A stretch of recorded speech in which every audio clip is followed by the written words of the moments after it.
Nearly every time when Nomos releases a new watch, people are complaining about the lack of real innovation, the absence of flashy details, and then the company sells a ton of these watches to a, by now, pretty large crowd of fans. The latest watch from Glashütte is the Minimatik 39 Date, and I'm pretty sure we see the mentioned pattern again. Why? Basics first, then the reason.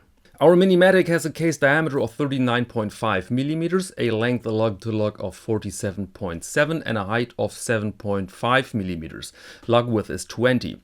The watch has a sapphire crystal, a regular crown and is waterproof up to 50 meters. Caliber is the in-house movement DUW4601 with a power reserve of 52 hours. And the watch comes on a Cordovan strap in 3 versions and the price is indicated with 2,680 euros each, including VAT. So without taxes, the price should be around 2,430 US dollars. Alright, what do we have here? First, some confusion. The watch is everything else than mini. The first Minimatik models had a diameter of 35.5 millimeters. This here is now close to 40. And the second syllable, the matic, leads us to an automatic watch, but in fact the 4601 is a hand-wound caliber. But okay, we can take at least the mini for minimalistic, because that's one of the strengths of Nomos, minimalistic and pure designs, which is, by the way, a pretty profound misconception in this particular case. The design here has an almost obsessive attention to proportions, so that nothing looks out of line.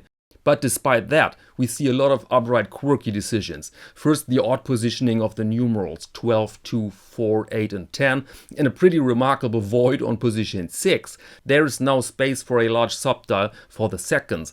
Looks a bit like they were tired of that debate between people who don't care about cutaway numerals and others that see a 6 cut in half and think this is the end of Western civilization.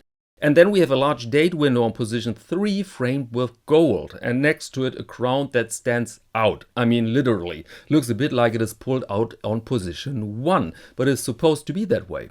And it goes on with the apparently redesigned case, which is, thanks to the caliber, ultra flat. Then note the rather flat sides of the case and the transition to the lugs, everything very visible. The glossy steel gives the case an elegant appearance, but the core design here is pretty brutalistic, without any concerns about edges and large planes. By the way, often people say Nomos watches come with very long lugs, and that's often true, but here we have rather conservative dimensions, but that's not a new part for this model here.